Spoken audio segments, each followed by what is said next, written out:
This is Bloomberg Law with June Grasso from Bloomberg Radio.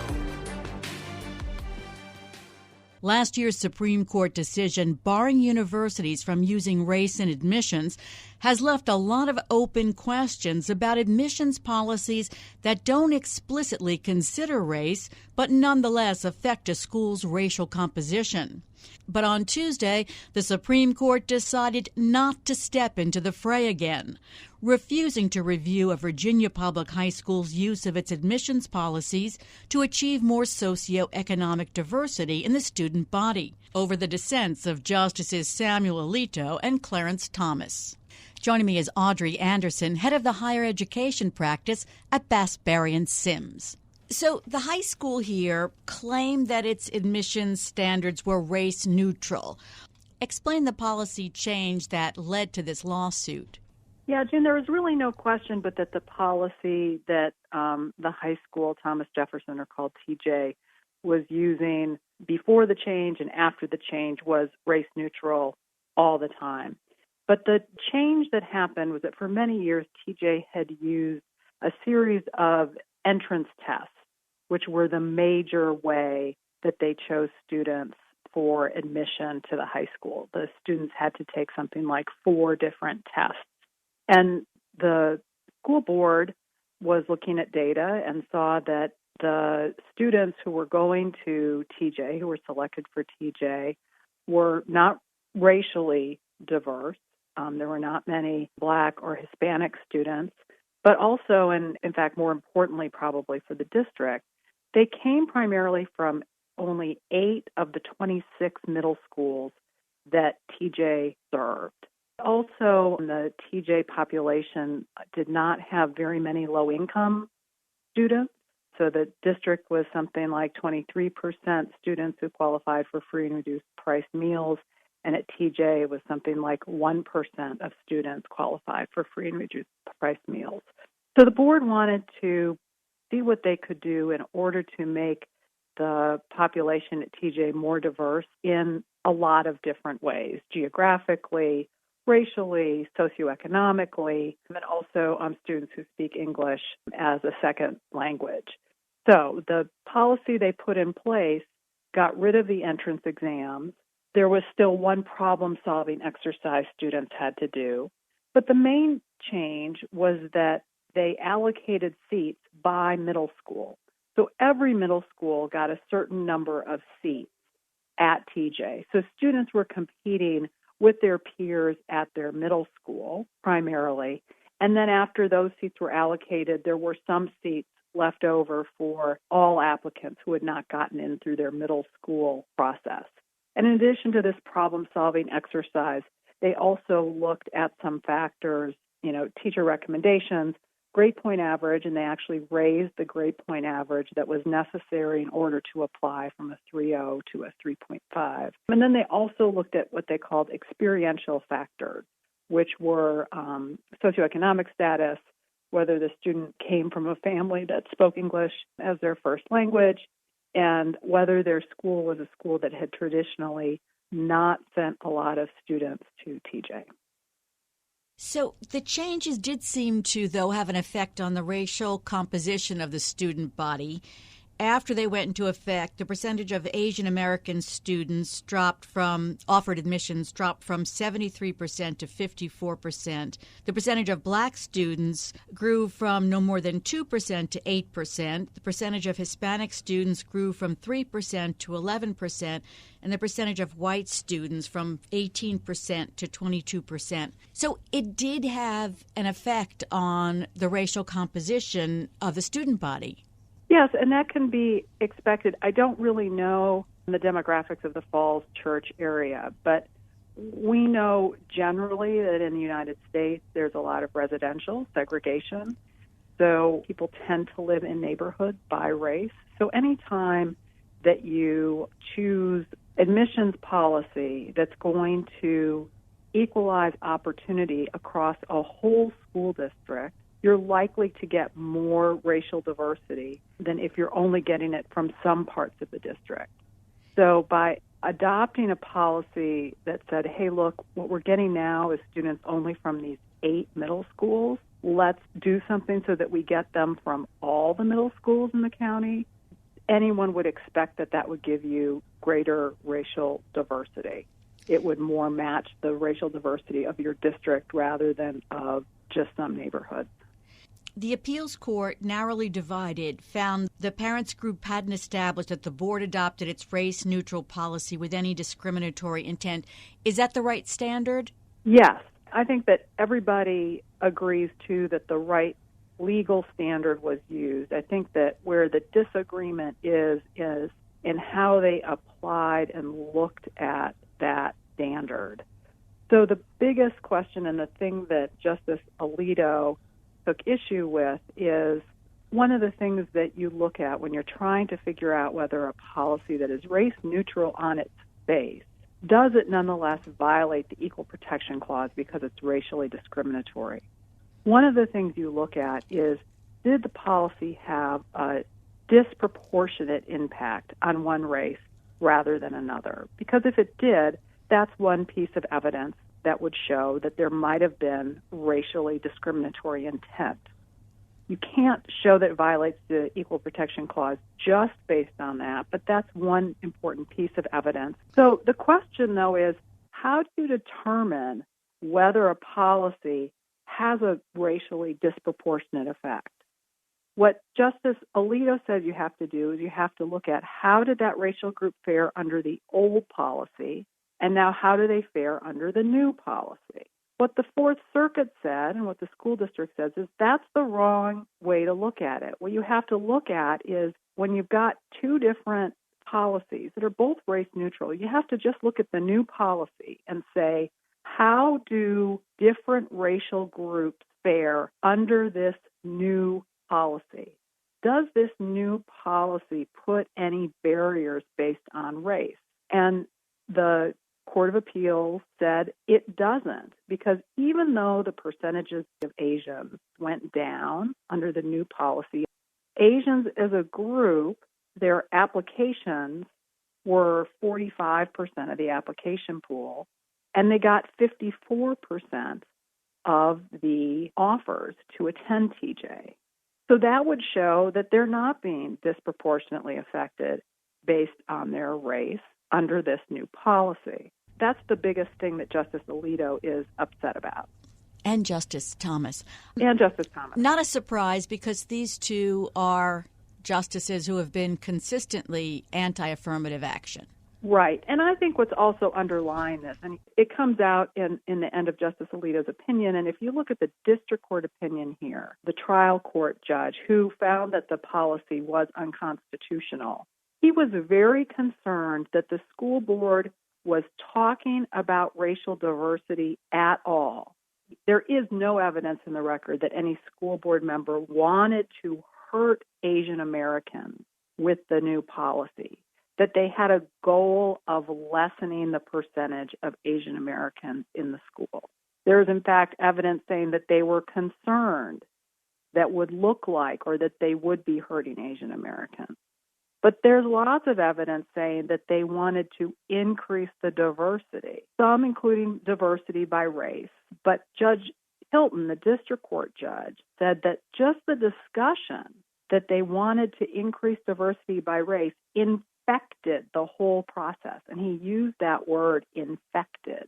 And Justice Alito uses the same kind of language, that it infects things. So the question that some of us were really concerned about with this case is, can a governmental body even consider the racial diversity, what the outcome will be of a racially neutral policy on the demographics of something? Is it okay if a school board is saying, if we adopt this policy, which is racially neutral, it's going to affect the demographics of our schools in this way? Can they do that? Now, at TJ, as it turns out, actually, for the policy that they adopted, they ran no racial statistics. They did not run a simulation of, if we adopt this policy, the policy they adopted, what will the racial demographics of TJ look like?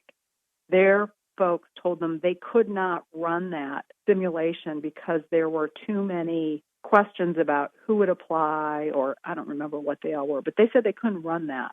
So the choice that was actually made by the school board was made without looking at what the racial demographics would be. Choices they voted down, there were racial simulations run for. But the choice they voted for and approved, no racial simulation was done, which is also part of the evidence here that I think might have made some on the Supreme Court say, even if we were interested in this, this is not really the right case for us to take. What does it tell you that the Supreme Court turned this case away, and at the beginning of the month, the court decided to allow West Point to continue using race as an admissions factor? I think that the decisions made by the court are actually quite different.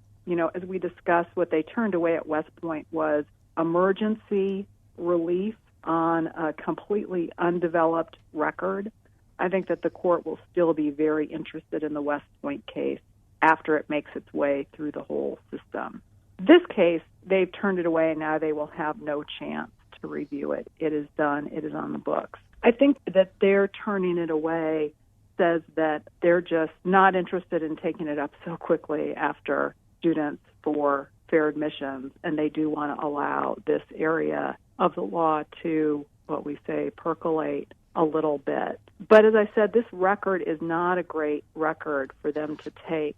If there are some on the court, and we know that there are, we know that Alito and Thomas are interested in this question. If there are others who are interested in it on the court, this case, I think, does not have a great record for it because the policy actually adopted by the school district that's being challenged, they did not run any racial simulations for. And because it is not only race neutral, it's completely race blind. They take all the names off of the applications and assign them numbers so that people making the decisions can't even guess by students' names what race they might be. So the lengths that the school district has gone to make this really race blind, I think also is another factor that would make some on the court say this isn't the right case for us to take up. And just remind us, what question is left open after the Harvard and North Carolina decisions? Well, that's the other thing here. This, of course, is K-12, which is different than higher education. So there are a number of questions left open. One of the questions is a question that will be posed by the West Point case, which is, are there other interests other than the educational benefits of diversity that the court may find compelling enough to support the use of race? And in the West Point case, the United States is saying that the military academies have a compelling interest supported by national defense goals that are compelling, that support the use of race. But we also have to remember, and this has really gotten me thinking about this, the court in Harvard and North Carolina did not technically overrule Grutter. It is still on the books that the benefits of diversity in higher education, not K-12, is a compelling interest. Now, they wrote the opinion in such a way that no college or university can use that interest in order to support the use of race. But if it's still on the books that it's a compelling interest, I think it makes it harder for someone to say it is constitutionally improper for a school board to even talk about what the racial composition of their school is going to be when they use race-neutral measures. I think that there are some on the Supreme Court, and certainly some advocates, who do believe that universities and K-12 schools should just not be able to look at, consider what the racial demographics of their classes look like at all. That even to think about that violates the Equal Protection Clause. And if it's a compelling interest to have diversity, well, then it's hard to say that you can't even see what your race-neutral measures will do to achieve that goal. So anti-affirmative action groups are testing these restrictions in a lot of different ways. Are they making progress in any particular area, or is it too soon? we know they had the early cases against some law firms for internship programs that were limited to applicants based on their race, and they brought lawsuits, and law firms changed those programs to open them up to people of all races. So I think that those are some victories, and I think that by just bringing those kinds of lawsuits, it has made institutions in all kinds of fields take a look at their programs to say, are our programs really open to everyone, regardless of their race? We need to make sure that regardless of what the goals are of our programs, everybody has to be able to have a place in them. And so I think that even if they haven't had a lot of legal victories yet, they have already made a lot of change in society for how entities are looking at these kinds of programs. More of these cases certainly sure to come. Thanks so much, Audrey. That's Audrey Anderson, head of the higher education practice at Bass, Berry & Sims. Coming up, Merger Mania. This is Bloomberg. From Capital One's $35 billion plan to take over Discover Financial, Kroger's $24.6 billion acquisition of Albertsons, to Disney, Fox, and Warner's streaming deal, the question is always, which deal will survive antitrust scrutiny by federal regulators, and which will go to court? And it appears the Federal Trade Commission and a group of states are poised to sue as soon as next week to block the tie-up between Kroger's and Albertsons, according to Bloomberg sources. The scrutiny seems to come from the top. Remember, back in July of 2021, President Joe Biden signed an executive order directing the federal government to aggressively enforce the nation's antitrust laws. No more tolerance for abusive actions by monopolies. No more bad mergers that lead to mass layoffs, higher prices, fewer options for workers and consumers alike. Joining me to discuss these deals is a leading antitrust expert, Harry First, a professor at NYU Law School. Harry, Capital One and Discover would form the largest U.S. credit card issuer. And I've been reading many legal experts say this will reveal whether regulators are serious about policing consolidation in the financial sector. Do you agree? Will it show that they're serious? Well, first of all, they have to examine this. So in that sense, they'll be serious. There haven't been very many challenges, I guess, to bank mergers. This really isn't a bank merger. Historically, Justice Department and antitrust enforcers have paid attention to payment systems, particularly to Visa and MasterCard. So I'm not sure test is the right word. They're being tested in many different areas. But what it may test is whether, I think it's the Office of the Controller that has jurisdiction, one of the banking regulators, and whether they will stop it, because they've been fairly lax themselves. But even if they don't, the Justice Department can still step in. So, yes, I think it will be a test to see how we're going to analyze this. And apparently, at least early views are somewhat split on how this is going to come out in terms of whether it will pass muster after antitrust review. Capital One is arguing that the deal will lead to more robust competition among credit card networks, currently dominated, as you mentioned, by Visa and MasterCard. With American Express and Discover in the mix there, is that a solid argument in this case? This is an argument that's often put forward and certainly has been put forward in a lot of cases. Please let us harm competition so that we can help it. It's sort of, you have to draw on Vietnam experience when they said, we had to destroy that village so we could save it. So the idea that we're going to end competition between these two firms so that there can be more competition is one that antitrust people tend to look at skeptically. So the first question is, will it lessen competition? And before we get to whether, well, it might lessen it in some ways but increase it in others, that's the skeptical argument for antitrust. The first question is, will it lessen competition at all, given, now this is in credit card issuance, given Discover's rather small market share. So you don't get to the justification unless it's harmful in the first place. One thing that seems to me to be true about Discover. Discover has always been sort of the maverick. In some ways, I think we wouldn't have cashback credit cards if it weren't for Discover. So this was Discover's business model when Visa and MasterCard weren't doing it. So they've been a, sort of competitive upstart. Now, how that's going to look to antitrust enforcers at the moment, I'm not certain. But that's a little wrinkle in this particular case. Now, it may be that putting those two firms together doesn't in itself raise problems, although I think it probably will in the card issuance market. But that's not the only market. So there are a lot of banks that issue cards, but there are only, as you mentioned, 4 processing networks, or really 3, Visa, MasterCard, and Discover, which processes the credit card payments on the merchant side. And this may cause some problems because Discover is an independent processor.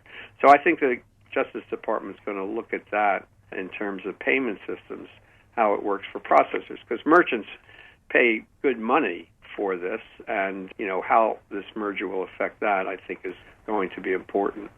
I assume that the Office of the Controller of the Currency and the Federal Reserve are looking at different things than the Justice Department is. That's a great assumption. So the banking agencies are supposed to, in some ways, look at bank stability, convenience, and needs. This doesn't involve depositors because Discover only has one bank outlet, I think. So, yes, they have some overall responsibility for public interest, but they do apply a competition standard. And one of the questions has always been whether they're applying maybe a more lenient standard. But then the Justice Department can come in and go to court and apply the standard that's applied in all other industries. So that's one of the interesting wrinkles of this, is to see where the banking regulators will be. But then we may get to see where the Justice Department is if they approve the transaction. So there's a lot to be seen yet, in terms of how this will go. But it is a very big deal in dollar terms, and Discover's played an important competitive role. And what they had envisioned for the future and what, Capital One's vision for the future might be in all this, I think will be important once the government starts looking at those documents. Okay, let's turn to the next possible antitrust problem.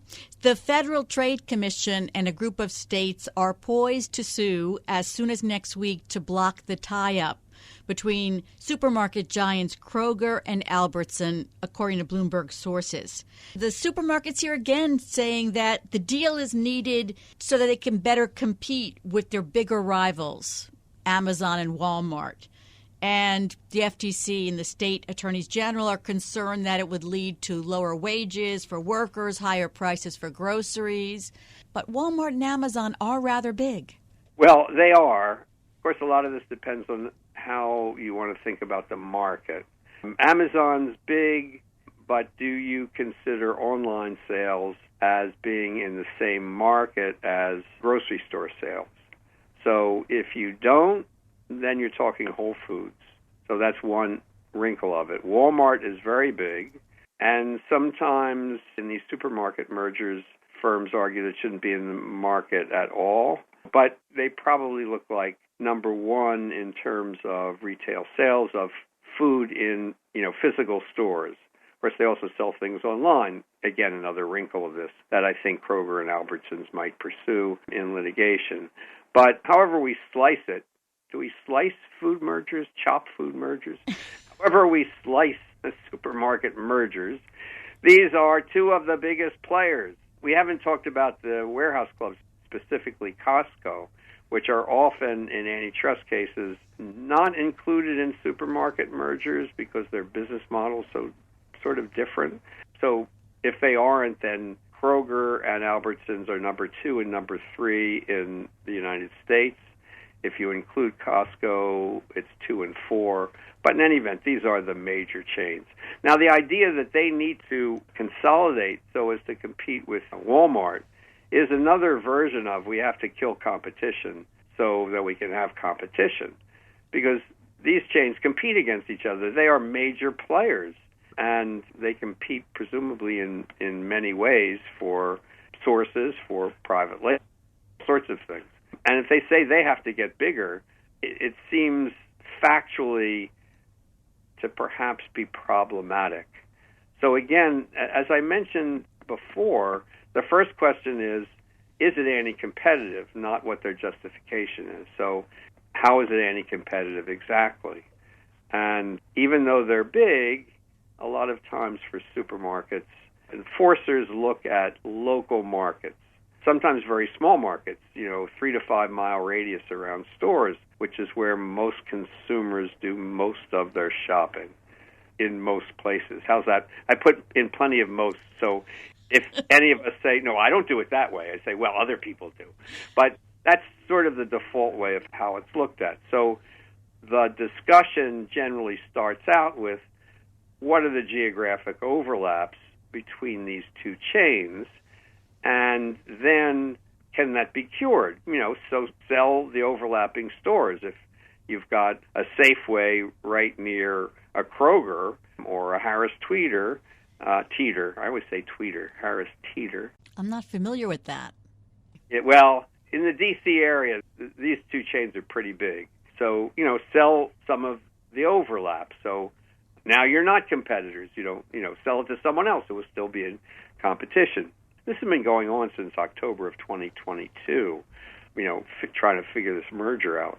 So I think a lot of the discussion has been, what do we need to sell to satisfy the Federal Trade Commission and to satisfy state attorneys general, all of whom, frankly, are concerned about and should be concerned about high food prices and wages to labor. So talk about, political concerns and concerns for important segments of our economy. This is very important. So a lot of discussion over how many stores to divest.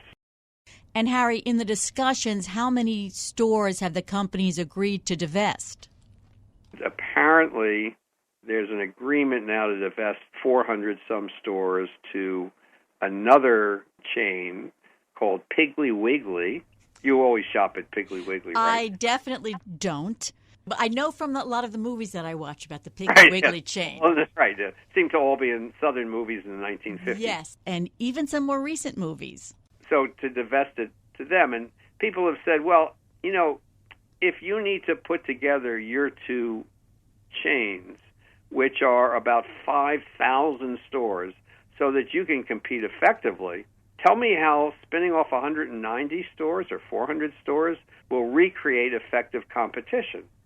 Because if you can't be effective at your huge size, how are those chains supposed to be effective? So the question whether you can cure competition defects by spinning off some of the overlapping stores then usually moves on to, well, those divestitures have often been unsuccessful because the number of stores spun off are not enough to form a viable chain of stores, even if given to another operator. So this is probably what the discussion and argument has gone around. And I gather from, what you mentioned, the Bloomberg source, that they haven't come up with enough of a divestiture plan. And there may not be a divestiture plan that would be satisfactory other than, you just can't merge. Now, there is one other wrinkle that's really quite unusual and interesting in this, is that two state attorneys general have already filed suit. And normally the states file suit under federal law for reasons that get to be too complicated to explain, but both of them have filed suit under state law in state court. And this is quite unusual and will be very interesting to see. So that's the state of Washington, state of Colorado. So those suits are already filed to stop the merger in some way. So the end of this story hasn't been written yet. But I'm going to ask you about the end anyway. Yeah. So let's assume that the suit is going to go forward. Which side has the better odds in court, do you think? It sounds like you think the government does. I think the government does, but it's going to have to be careful about what the theory is. Normally we talk about the number of stores and all of that, but again, the usual markets that are looked at in supermarket mergers are very local. So the total number of stores, in some sense, the government usually does not focus on. They very well might focus on the network generally in this merger, on the argument that these big networks, these big chains, compete in ways that are not localized. They haven't pushed this argument in the past. It's an important argument, when we think about major tech platforms, when we think about competition today, it's, not localized geographically. So, I think the parties are certainly not out of legal arguments if they choose to fight it. And there was apparently an upper limit on the number of stores divested before the parties could pull out. It was 600-some stores. So I think we should try to keep our eye on whether the deal will be killed, not so much directly, but indirectly. But the bottom line is I've always found it hard to believe that the government will not oppose this. I think they'll come up with some theories for why it should be stopped. And I think ultimately they're probably going to be successful, but it isn't a laydown. Coming up, the new streaming service proposed by Disney, Fox, and Warner. This is Bloomberg. I've been talking to antitrust expert Harry First, a professor at NYU Law School, about several mega deals and whether they'll pass antitrust scrutiny. So now we go from credit cards and supermarkets to streaming, sports. Right. The Justice Department plans to scrutinize the new streaming service proposed by Walt Disney, Fox, and Warner Brothers over concerns it could harm consumers, media rivals, and sports leagues. City analysts estimate the venture would control about 55% of U.S. sports rights by cost. What about this? This is the fun one. Right. So we do need food, and apparently we do need credit cards, and apparently there are a lot of people who just need their sports. All the time. I have to say I don't put myself in that category, so here I'm not speaking as an interested consumer, just as sort of an observer, noting that a lot of antitrust action recently has involved entertainment of one sort or another, whether it's video games or sports. And so now we're on the sports end. And, as with many of these things, they become important to antitrust enforcers, particularly because there are a lot of zeros at the end of these deals. So, it's Disney, Fox, and Warner. They are major distributors of sports programming today, and if you put this all in a single streaming service, they would have a lot of current sports programming. They wouldn't have everything. Apparently there's some people who watch the National Football League. I don't know, Taylor. Let me think about that. I don't know, right, yeah. So half of the NFL is on Comcast, NBC, Paramount, Global. Amazon has rights to some games. So it's not a complete lockup, but it's a fair amount. And you don't want to forget that this new service will have The Simpsons and The Bachelor. So there's going to be some entertainment programming. So the question with this, as with the others, the first question is, so how does it harm competition? In what way? And here it's even less clear because although initial reports sort of sketched out what the venture is, I also get a sense that the exact terms may not be fully fleshed out. It's hard to say. And the Justice Department is supposed to be saying they will review it, but it's not clear exactly what they have to review. So the big question is, well, you put all this together, but what's the issue? And usually in these things, the issue involves exclusivities. So will this programming be available only on this app through this distribution channel, or can it be distributed elsewhere through, other channels so that it's not tied up? Now, apparently it's not supposed to be exclusive. So if you're Fox, you can also maybe distribute it elsewhere, but I'm a little skeptical about how that may work in practice or what the joint venturers' incentives are. ESPN is supposed to be launching a streaming service. Yes, Disney still plans to launch a streaming service of ESPN in about a year. So where does that fit in? Well, a year's a long time. And so suppose they do, but they also have this platform. What are their incentives? Who pays what? Where do they make the most money? If you can get it all in one bundle and you're a viewer, are you really going to pay separately for an ESPN streaming channel? How is that all going? How do the parties envision this working? So will it be anti-competitive? The parties are going to argue, hey, we add a new service. Adding output is usually good. There's a new service for consumers, and hey, consumers like having a one-stop shop. They can just sit there and watch hundreds of hours of Major League Baseball, National Basketball League, National Hockey League, NASCAR, college basketball, all in one place and never leave their basements. So what could be better? That's a rhetorical question. I was going to answer that question. Right. So that's an argument for this is a benefit to consumers. But the question is if they get control of monopoly in the end is never beneficial to consumers. If they get enough control so that Fox and Disney and Warner really aren't distributing on other platforms, does the price of the streaming service start going up when they're not faced with competition from other services that don't offer this bundle? And what about the suppliers of these programs, of sports entertainment programming? Who can they get bids from for their products? Do they have lots of bidders or very few? So if you have fewer bidders, they get less for their rights, which means they pay whoever produces these things less. So, not clear how this will all go. And in some sense, if the pro-competitive benefit is putting everything in a bundle, why does it have to be in a bundle? I mean, is it really that hard to switch from ESPN to Fox? I don't know. That's what we like competition for. The different channels, the different platforms, different apps, whatever you want to call them, can offer a different product, not just the game itself, but different things, different, however they want to differentiate themselves to compete for customers.